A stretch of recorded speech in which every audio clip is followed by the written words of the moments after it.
Le 10 août 2005, à 19 000 pieds, sur la face Rupal du Nanga Parbat au Pakistan, Thomas Umar observe un hélicoptère de secours de l'armée pakistanaise s'approcher de sa position. L'alpiniste slovène n'a pas mangé depuis 6 jours. Sa radio est presque à plat, ses orteils deviennent bleus à cause des engelures. Mais dans quelques minutes, il sera sauvé d'une mort certaine et deviendra un héros national. La Slovénie va exploser de joie, mais ce que personne ne réalise, c'est que survivre à cette journée pourrait être la pire chose qui puisse lui arriver. Cet alpiniste est déjà mort, il ne le sait juste pas encore. Bienvenue dans l'extrême. Vous vous demandez sans doute pourquoi survivre à un sauvetage serait la pire chose qui puisse arriver. Pour comprendre cela, vous devez savoir ce qui est arrivé à Thomas Umar 8 ans plus tôt, car c'est à ce moment-là que sa relation avec la mort en montagne a fondamentalement changé. Nous étions le 31 octobre 1997 et Umar escaladait la face ouest du Nupt, cette immense paroi de glace et de roches de 2400 mètres au Népal. Avec son ami Janis Jeglic, ces deux alpinistes étaient des étoiles montantes de l'escalade slovène. Janez en particulier était adoré de tous.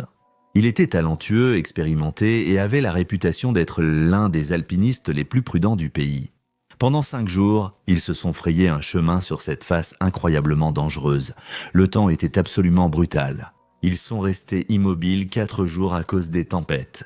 Leur réchaud a commencé à fuir, ce qui signifiait qu'ils étaient dangereusement déshydratés.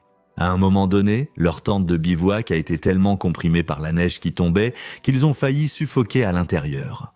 Ils faisaient tout cela sans corde, sans aucune sécurité entre eux.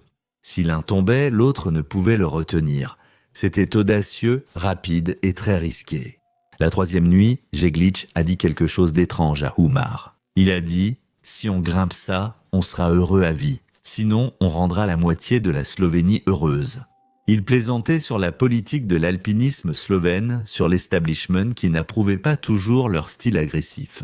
Mais cette blague contenait une part de vérité. Beaucoup trouvaient leurs actions inutilement risquées. Le 31 octobre, ils ont tenté une dernière ascension du sommet. Ils grimpaient, sans corde, donc sans aucune sécurité entre eux. Janez était légèrement en avance de peut-être d'environ 15 minutes et à 13h15. Janez a annoncé à la radio avoir atteint le sommet. 15 minutes plus tard, Umar est arrivé au sommet, mais Janez n'était pas là. Umar trouva seulement des empreintes dans la neige s'arrêtant brusquement et la radio de Janez posée là où il l'avait laissée. Le vent sur cette crête était féroce.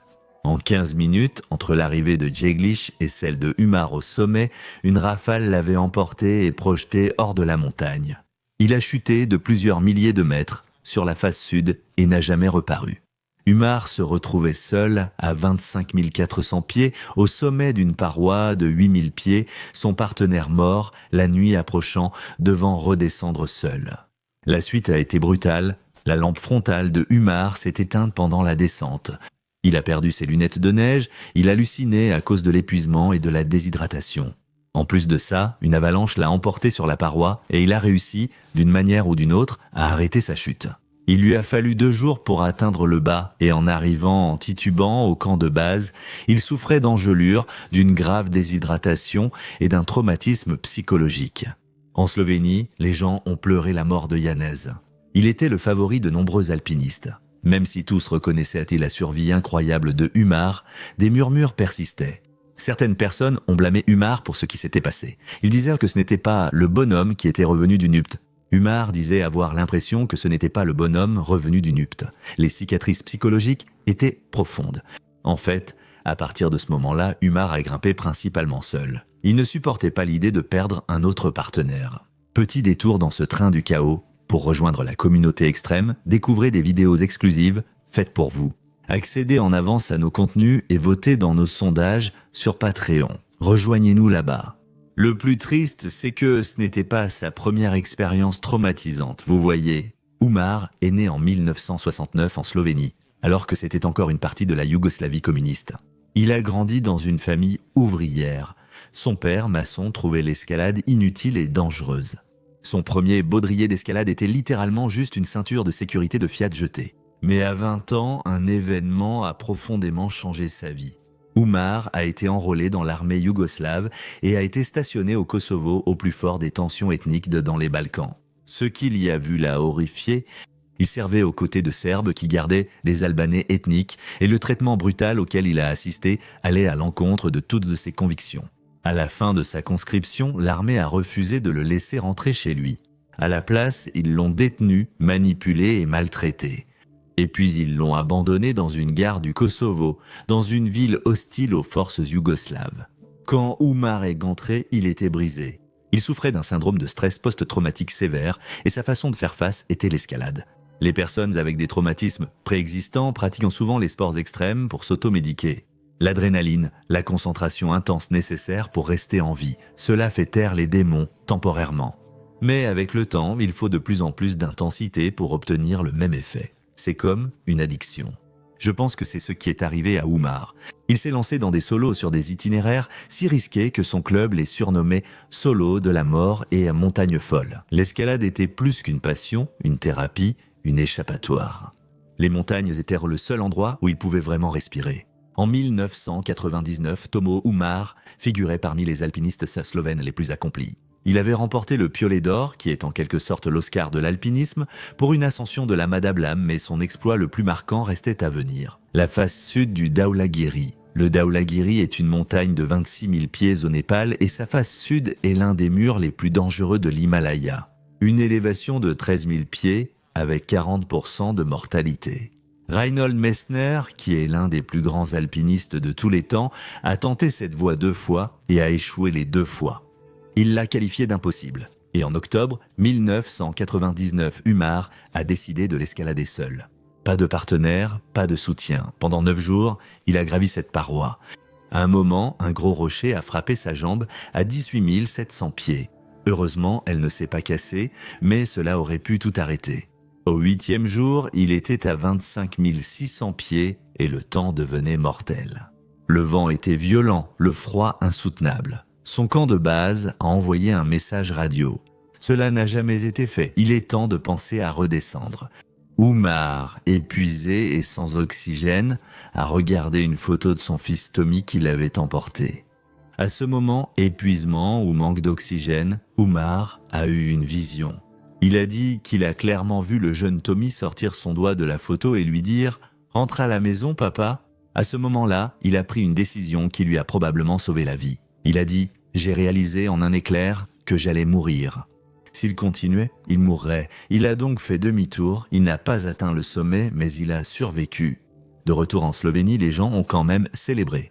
Reinhold Messner, considéré comme l'un des plus grands alpinistes, a déclaré qu'atteindre le sommet était secondaire face à ce que Umar avait réalisé. Il a qualifié cela de l'ascension la plus importante de la décennie et a déclaré que Umar était l'alpiniste le plus remarquable de sa génération. Il avait gravi plus haut sur cette face en solo que quiconque ne l'aurait cru possible. Umar est devenu l'athlète de l'année en Slovénie. Il a reçu l'emblème de la liberté du président. Il était si célèbre qu'une carte postale adressée uniquement à Thomas Umar Slovénie lui arrivait. Il a tout, la célébrité, la reconnaissance et le statut de héros national. Mais seulement un an plus tard, en octobre 2000, il s'est passé quelque chose qui aurait dû mettre fin définitivement à la carrière d'alpiniste de Umar. Il bâtissait une maison pour sa famille en Slovénie. Un soir sombre, il est tombé de 3 mètres sur du béton en marchant dans une cage d'escalier inachevée. En baissant les yeux, il a vu sa jambe droite anormalement tordue sur sa poitrine, le fémur complètement brisé. Son talon gauche était écrasé. Les médecins ont dit qu'il aurait de la chance de survivre, sans parler de marcher à nouveau. Ils ont discuté d'amputer une ou les 2 jambes. Finalement, les médecins lui ont donné leur verdict final. Il passerait sa vie en fauteuil roulant. L'escalade était impossible, sa carrière finie. Mais Umar a refusé d'accepter le destin qu'on lui imposait et de rester à l'hôpital. Il s'échappait en fauteuil roulant pour errer dans les rues et par une volonté surhumaine a forcé son corps à guérir. Après près d'une douzaine d'opérations et un programme de rééducation brutale, il a remarché et presque immédiatement après, il est retourné à la montagne. En 2005, Umar est revenu à l'alpinisme de haut niveau et, cet été, a ciblé la plus haute paroi montagneuse du monde, la face Rupal du Nanga Parbat. Maintenant, laissez-moi vous dire quelque chose à propos du Nanga Parbat. Cette montagne s'appelle montagne tueuse et ce n'est pas sans raison. Avant qu'Hermann Bull ne réussisse à l'escalader en 1953, 31 personnes étaient déjà mortes. Essayez d'imaginer. Oui, vous avez bien entendu ? 31. En 1934, une tempête a tué 4 alpinistes allemands et 6 Sherpas. En 1937, une avalanche a enseveli vivants 18 Sherpas et 12 alpinistes. C'est l'une des montagnes les plus mortelles au monde. La face RUPAL que Umar voulait escalader est un mur vertical de 4500 mètres de glace, roche et neige, demandant l'une des ascensions les plus techniques et difficiles au monde. Le frère de Reinhold Messner est mort là-bas. Messner lui-même l'a appelé la montagne du destin. Mais Umar, pour une raison inconnue, restait confiant et a même apporté un objet inhabituel pour cette expédition. Il a amené une astrologue nommée Nataša, qui avait voyagé depuis la Slovénie spécialement pour lire les auras de la montagne et déterminer le moment spirituellement favorable pour commencer l'ascension. Je sais que cela peut sembler étrange, mais Umar croyait vraiment à tout ça. Il pensait que les montagnes avaient une âme. Il croyait qu'avec une préparation spirituelle adéquate, les montagnes le protégeraient. Sa maison était remplie de cristaux, de sculptures bouddhistes, de figurines de la Vierge Marie et de photos de gourous indiens. Il utilisait un pendule pour vérifier ses chakras avant les ascensions. Pour lui, c'était réel. Alors, le 1er août 2005, lorsque les nuages se sont dissipés à 15h, Nataša a dit que c'était le moment. Umar a commencé à grimper seul. Tout s'est bien passé pendant plusieurs jours, mais le 3 août, vers 6400 mètres, tout a soudainement mal tourné.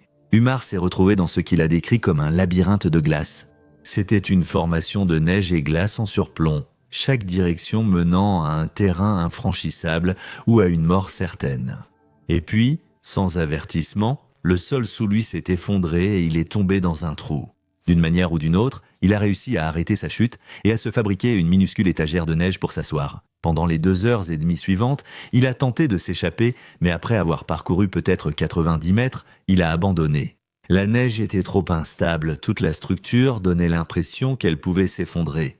Il a donc passé la nuit dans ce trou de glace, à reprendre ses esprits et à essayer de trouver un moyen de sortir de la situation dans laquelle il se trouvait. Il ne le savait pas encore, mais ce trou de glace exigu allait devenir sa maison pour les 6 prochains jours. Le matin du 4 août, à exactement 6h46, la radio de Kumar a grésillé jusqu'au camp de base. Sa voix était tendue. « Je ne peux pas aller vers le haut, le bas ou la droite, seulement vers la gauche. » À 13h38, il a rappelé à la radio. Des pierres lui ont blessé le bras et le cou. Tout était trempé. Il souffrait en permanence. Il avait besoin d'aide de toute urgence. Il a même envoyé un signal de détresse Mayday à l'ambassade de Slovénie, espérant désespérément obtenir une quelconque aide. C'est alors que cette histoire est devenue une crise internationale. Parce qu'en Slovénie, quelque chose de complètement fou a commencé à se produire. Avant le départ de Umar pour le Pakistan, son équipe avait déjà créé un site web pour publier des mises à jour sur l'ascension. C'était en 2005. La couverture en direct sur Internet n'était pas encore courante, mais l'idée était que les Slovènes puissent se connecter et suivre ses progrès. Quand la nouvelle s'est répandue que Umar était piégé, le site web a explosé. Son équipe au camp de base a commencé à publier des mises à jour toutes les heures sur son état, ce qu'il mangeait, combien de batteries il lui restait, où en étaient les plans de sauvetage. Tout était en temps réel. Le site a commencé à planter. 7 serveurs dédiés ont été installés pour gérer le trafic. En une semaine, il y a eu 56 millions de visites. Les Slovènes sont restés rivés à leurs écrans, suivant heure par heure les nouvelles sur cet homme piégé sur une montagne à l'autre bout du monde. Les présidents des 2 pays se sont aussi personnellement impliqués. Ce n'était plus seulement un sauvetage, c'était une question de fierté nationale et de diplomatie internationale. En quelques heures, le ministre slovène des Affaires étrangères a appelé son homologue pakistanais. Le ministre de l'Intérieur du Pakistan a contacté la division de l'aviation de l'armée. Pendant qu'il consultait des experts et élaborait des plans de sauvetage, Thomas Umar luttait pour survivre dans des conditions presque inimaginables. Toutes les 5 minutes, des avalanches grondaient de chaque côté de lui.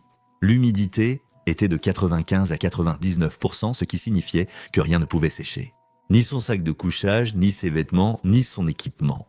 La température variait de 10 à 7 degrés C, mais le vent accentuait le froid.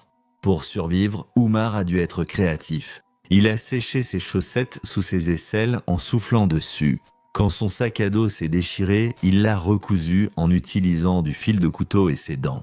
Il a ralenti son rythme cardiaque et contrôlé sa respiration grâce à la méditation, entrant dans un état spécial pour gérer la terreur. Au 4e jour, ses orteils sont devenus bleus.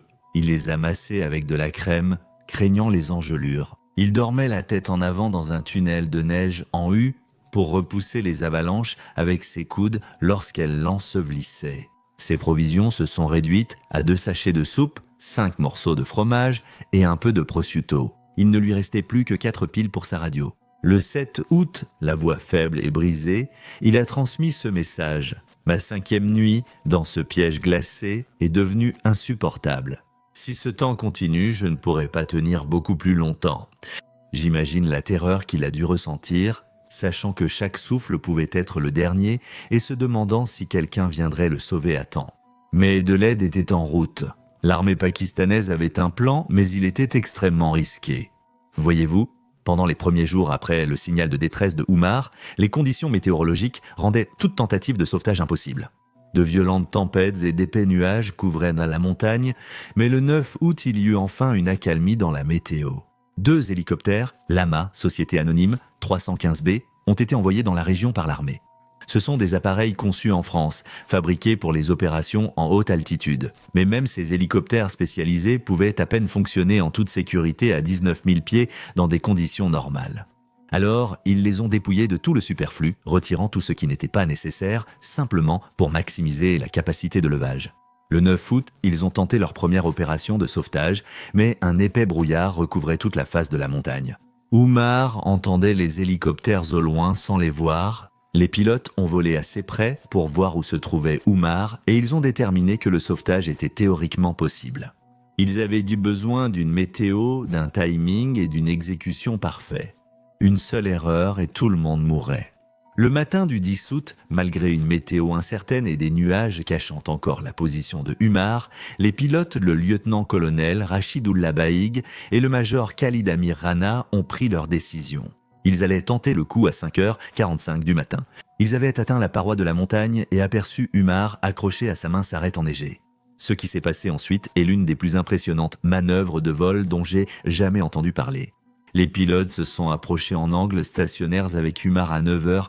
Là, ça devient terrifiant. Il y a une jauge dans les hélicoptères qui indique la quantité de puissance utilisée. À la mer, 60 à 70% de puissance suffit pour le vol stationnaire. Mais à 19 000 pieds, où l'air est si rare, cette jauge indiquait 98%. Cela signifie qu'ils utilisaient presque toute la puissance de l'hélicoptère juste pour rester en l'air. Ils avaient juste assez de puissance pour soulever 68 kg, l'équivalent d'un sac à dos. Les pales du rotor tournaient à quelques centimètres de la paroi rocheuse. Une rafale de vent à un mauvais moment ou la moindre erreur du pilote, et les pales heurtèrent la montagne, causant la mort de tous. Ils ont immédiatement lancé une corde avec un siège improvisé vers Oumar. Il a tendu la main et l'a attrapé, mais ensuite quelque chose a mal tourné. Dans tout ce chaos, Oumar a oublié de détacher son mousqueton de la broche à glace fixée dans la paroi. Quand l'hélicoptère a décollé, l'ancre était encore attachée. Un instant, la corde a été tendue entre l'hélicoptère et la montagne. L'hélicoptère a été violemment projeté contre la paroi rocheuse. Les pilotes luttaient avec les commandes. Les pales du rotor tournaient en direction de la paroi.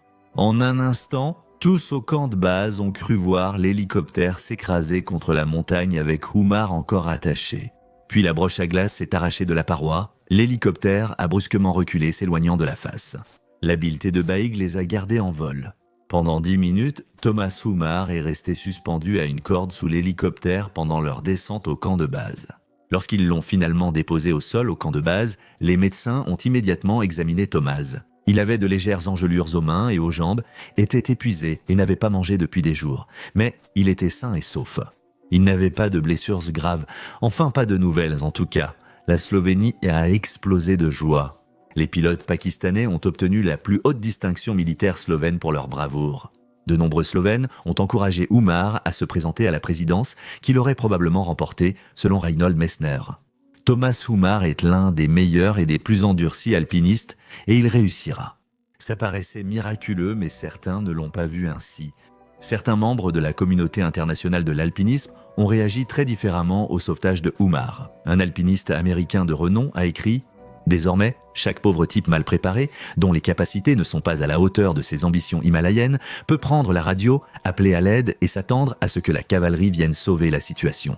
Certains alpinistes voyaient Umar moins comme un expert que comme un escroc, cherchant à rivaliser plutôt qu'à agir avec bon sens. Un mois après le sauvetage de Umar, Steve House et un autre alpiniste américain nommé Vince Anderson ont gravi la face RuPaul dans ce que beaucoup ont vu comme un reproche délibéré. Ils l'ont fait dans un style alpin exemplaire et léger. Aucune couverture médiatique, aucune mise à jour sur un site web, aucun sauvetage, juste une ascension propre et rapide. Cela a fait ressembler l'épreuve très médiatisée de Umar à un cirque. La critique a été très dure, et c'est peut-être ce qui a conduit à ce qui s'est passé ensuite. Parce que Umar n'a pas arrêté de prendre des risques extrêmes, il a simplement arrêté de les médiatiser. Par exemple, en 2007, il a réalisé la première ascension en solo de la face sud de l'Annapurna, l'une des parois les plus dangereuses au monde. Mais cette fois, il n'en a parlé à presque personne. Le monde ne l'a su que lorsqu'il a appelé depuis le sommet. Aucune couverture, aucune mise à jour web, aucun tapage. Il avait mal interprété les critiques. Il n'escaladait pas de façon plus sûre, il escaladait simplement de façon plus secrète. Novembre 2009. Thomas Umar arrive discrètement au Népal, fidèle à son nouveau style. Peu de gens savaient qu'il était là. Il était venu tenter l'ascension de la face sud du Langtong Lerung, l'une des voies 16 les plus dangereuses de la région. Il faisait cela en solo, sans partenaire d'escalade, sans Sherpa pour le guider, juste Umar et la montagne. Vous n'avez peut-être jamais entendu parler du Langtong Lerung. Ce n'est pas l'Everest. Ce n'est même pas dans le top 50 des plus hauts sommets du monde avec ses 7227 mètres. Mais voici l'essentiel sur cette montagne. Sur 51 tentatives seules, 14 ont réussi. Le taux de réussite est de 27%.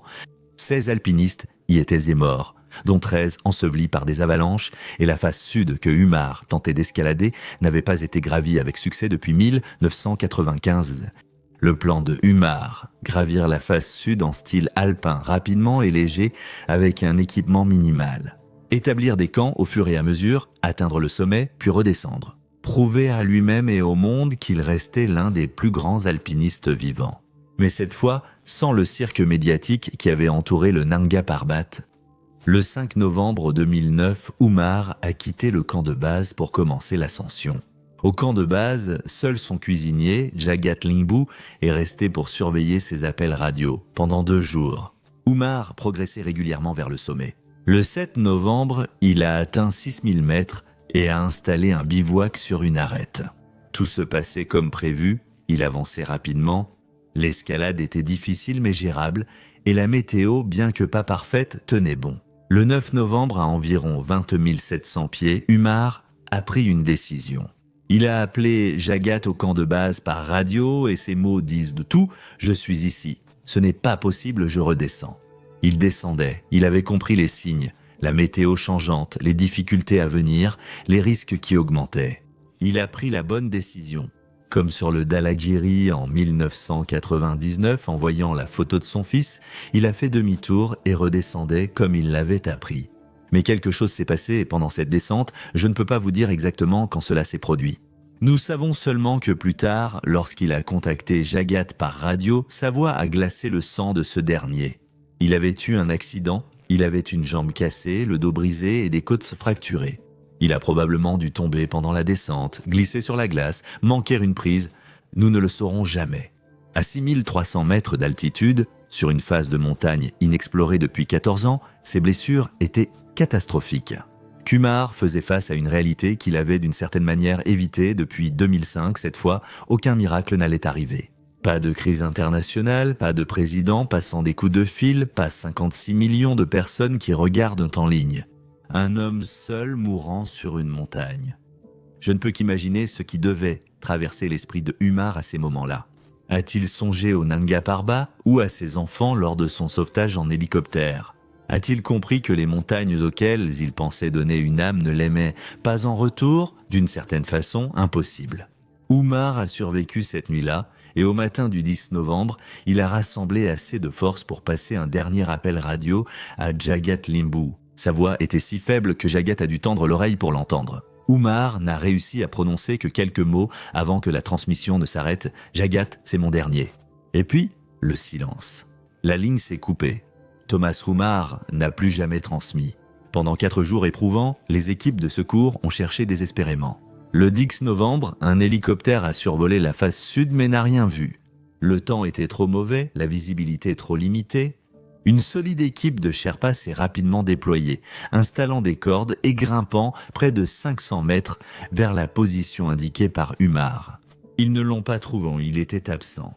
Les 12 et 13 novembre, le mauvais temps, la neige abondante et le risque d'avalanche ont empêché toute nouvelle tentative de sauvetage. Une équipe de secours suisse d'Air Zermatt s'est rendue à Katmandou pour une opération de sauvetage.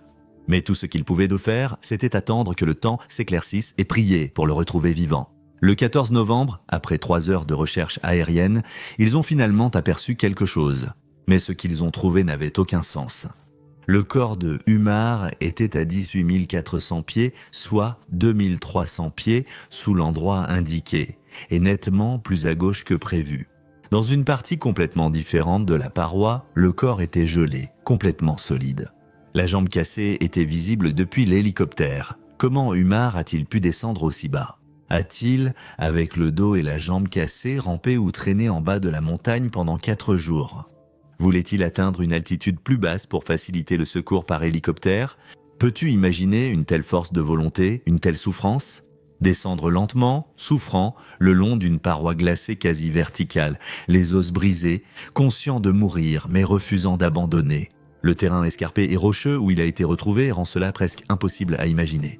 Nous parlons d'un homme qui a remarché alors que les médecins disaient qu'il finirait en fauteuil roulant. Ou bien a-t-il fait une seconde chute catastrophique après son dernier appel radio ? Peut-être il essayait de descendre, affaibli par ses blessures et l'exposition, et il a perdu sa prise, dévalant la paroi jusqu'à ce que son corps s'arrête finalement 700 mètres plus bas. Mais si cela s'est produit, pourquoi ses vêtements et son équipement étaient-ils intacts ? Une telle chute aurait tout détruit. Nous ignorons peut-être ce qui s'est réellement passé. Ce que nous savons, c'est que lorsqu'ils ont récupéré son appareil photo, ils ont trouvé les dernières photographies que Umar avait prises. Et ces photos me brisent le cœur. Elles montrèrent la vue en regardant en haut et en bas d'un couloir très raide menant au sommet. Il avait essayé d'atteindre en direction du camp de base qu'il ne reverrait jamais. Même à la fin, même en sachant qu'il mourrait, Umar regardait dans les 2 directions face à un choix. D'après l'endroit où ils ont trouvé son corps, il semble qu'il essayait de descendre. Il essayait de survivre, il essayait de rentrer chez lui. Mais cette fois, les montagnes en lesquelles il croyait ne l'ont pas laissé faire. Je pense à l'homme ayant survécu au Kosovo et rentré chez lui brisé. Il a vu son meilleur ami emporté au sommet d'une montagne et a dû redescendre seul, victime d'hallucinations. Il est tombé de 3 mètres sur du béton et on lui a annoncé qu'il ne marcherait plus. Mais il a forcé son corps à guérir par sa volonté. Qui est resté coincé à 5800 mètres pendant 6 jours et a été sauvé par ce que beaucoup considéraient comme un sauvetage impossible. Et je pense qu'à chaque fois qu'il a survécu, cela a peut-être renforcé cette croyance, consciente ou inconsciente, qu'il était protégé. Il pensait que les montagnes dotées d'une âme le soutenaient et que l'univers continuerait à le sauver, lui permettant de repousser ses limites. Il y a une fine frontière entre la détermination et la compulsion, entre le courage et l'imprudence, entre repousser les limites et les ignorer. L'histoire de Umar me fait me demander si survivre à la mort ne vous sauve pas parfois. Cela ne fait que retarder l'inévitable et vous illusionner d'invincibilité. Thomas est mort dans le seul endroit qui lui avait apporté la seule paix qu'il ait connue depuis le Kosovo. Et bien que sa mort soit tragique, il y a quelque chose de profondément humain dans son histoire. Un homme cherchant à échapper à ses démons dans les endroits les plus extrêmes de la Terre, trouvant à la fois le salut et la destruction dans ce même monde vertical. Merci d'avoir regardé, à la prochaine vidéo, restez audacieux et courageux.